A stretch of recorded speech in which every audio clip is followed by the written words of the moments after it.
दोस्तों, आज हम बात कर रहे हैं टाइम ट्रैवल यानी कि समय यात्रा की। उससे पहले हम बात करते हैं समय की। समय जिसे हम सभी एक बार में एक ही स्वरूप में देख सकते हैं। ना तो इसे रोका जा सकता है और ना ही इसे दो इकाइयों में बांटकर पारस्पर चल सकता है। लेकिन कुछ बुद्धिजीवी ये मानते हैं कि समय को तो रोका नहीं जा सकता, लेकिन समय को बदला जरूर जा सकता है। और इस तरह की अनेकों कहानियां और घटनाओं के बारे में आप सभी ने भी सुना ही होगा। लेकिन समय यानी टाइम से जुड़े इस पैराडॉक्स के बारे में आप में से कम ही लोग जानते होंगे। इस पैराडॉक्स का नाम है टाइम स्लिप।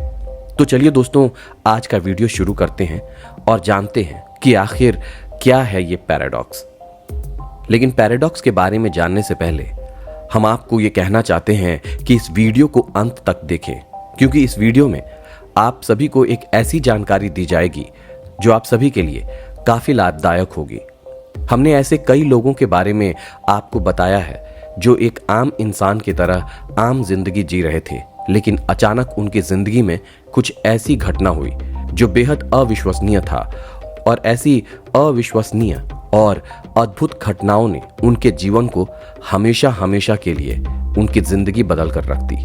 आज के इस वीडियो में हम ऐसे ही कुछ लोगों की कहानी आपको बताएंगे जिसमें उन्हें लगा मानो उनकी जिंदगी के चंद सेकंड या मिनट को किसी ने बदल दिया था। मानो वो कुछ समय के लिए समय में कहीं भटक गए थे।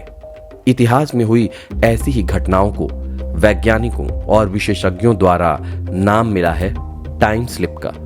तो चलिए दोस्तों, आज का वीडियो शुरू करते हैं और जानते हैं टाइम स्लिप से जुड़ी दो सच्ची घटनाओं के बारे में। Liverpool time slip. सन 1996 की जुलाई की एक दोपहर फ्रैंक और उनकी पत्नी कैरल लिवरपूल यूके की बोर्ड स्ट्रेस पर शॉपिंग करने के लिए गए। फ्रैंक विलन बुक शॉप नाम की एक दुकान में जाने लगे, लेकिन कुछ दूर जाते ही उस पतली सी गली से जैसे ही वो बाहर आए, उन्हें कुछ अजीब सा आभास हुआ, क्योंकि उनके आसपास का पूरा नजारा अचानक थोड़ा सा अलग लगने लगा। गली के बाहर की वो सड़क बिल्कुल खामोश थी और अचानक से उनके पास से एक वैन तेजी से हॉर्न बजाते हुए निकली, जो कि दिखने में 1950 के समय में दिखने वाली वैन के जैसी थी और उसकी साइड पर कैफलेंस लिखा हुआ था। वैन को गुजरते ही फ्रैंक ने खुद को बीच सड़क पर खड़ा हुआ पाया। फ्रैंक ने आपाधापी में रोड पार किया, लेकिन जब वो विलन बुक शॉप पहुंचा तो वहां वो दुकान ही नहीं थी, बल्कि उसी जगह ठीक उसी दुकान पर क्रिप्स फुटपैन नाम का बोर्ड लगा हुआ था। फ्रैंक को देखकर बेहद हैरानी हुई और जब उन्होंने बहुत उत्सुकता पूर्वक दुकान के डिस्प्ले विंडो से अंदर झांका तो पाया कि अंदर किताबों की जगह अब महिलाओं के हैंडबैग्स और शूज थे। अपने आसपास देखने पर फ्रैंक ने एक और बात नोटिस की कि उनके इर्द गिर्द चल रहे लोगों की वेशभूषा 1940 के दशक के लोगों जैसी थी। उन लोगों का पहनावा फ्रैंक के समय से काफी पहले के लोगों जैसा था। तभी फ्रैंक को वहां एक महिला दिखाई दी जिसने काफी नामचीन कंपनी की मॉडर्न पर्स लिए हुए थी। फ्रैंक उनके पास गए और उससे पूछा, क्या तुम्हें भी इस जगह में कुछ अजीब नहीं लगा? जिसके जवाब में उस महिला ने कहा, हाँ, मैं यहाँ अपने लिए पर्स लेने आई थी, लेकिन यहाँ तो केवल बुक्स हैं।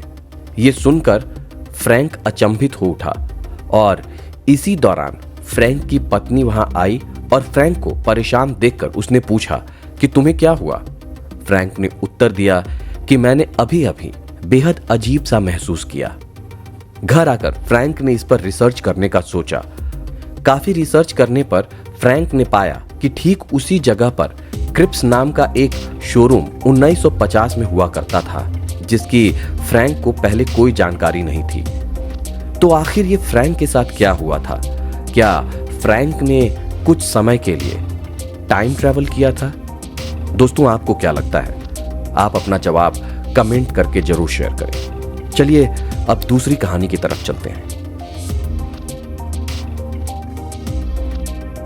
एक 35 वर्ष की महिला और उनकी बेटी रात के समय डांडी मिशिगन के रास्ते से कहीं जा रहे थे, लेकिन रात के समय वहां की सड़कें एकदम सुनसान थी।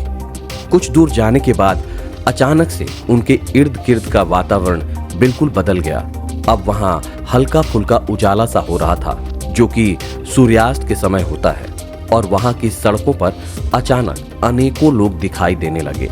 और तभी अचानक उनकी कार के सामने एक महिला, जो कि अपना बेबी क्रेज ली हुई थी, वो अचानक से सामने आ गई, जिसके कारण कार चला रही महिला ने जोर से ब्रेक लगा दिया, जिसकी वजह से उन्हें एक जोर का झटका लगा। और जब वो महिला उस झटके से उबरी तो आसपास का नजारा एक बार फिर से पहले जैसा हो गया था। एक बार फिर वो डंडी की सड़कें सुनसान थी और वो काली रात अपने पैर पसारे उस महिला के सामने खड़ी थी। जब इस घटना के बारे में उस महिला ने अपने दोस्तों को बताया तो किसी को भी उसकी बात पर विश्वास नहीं हुआ, लेकिन वो महिला आश्वस्त थी कि उसके साथ जो भी हुआ वो सच था और उसका कोई वहम नहीं। उसका कहना था कि उसे आज भी वो बेबी क्रेज वाली औरत का चेहरा याद है। गाड़ी के सामने आने से वो भी उतनी ही घबरा गई थी जितना गाड़ी के अंदर बैठी वो महिला। कुछ सालों के बाद उस महिला ने अपनी बेटी से इस इंसिडेंट का जिक्र किया और पूछा, क्या तुम्हें उस दिन का कुछ याद है? तो उनकी लड़की ने जवाब दिया कि हाँ माँ, मैं आपको चिल्लाते हुए और बात करते हुए सुन पा रही थी, लेकिन आप कुछ सेकंड के लिए गायब हो गई थी, पर आपकी आवाज मुझे तब भी सुनाई दे रही थी। ये सुनकर वो महिला अचंभित हो उठी, क्योंकि उसको याद था कि उसकी बेटी तो सो रही थी, फिर उसको ये घटना कैसे याद रही।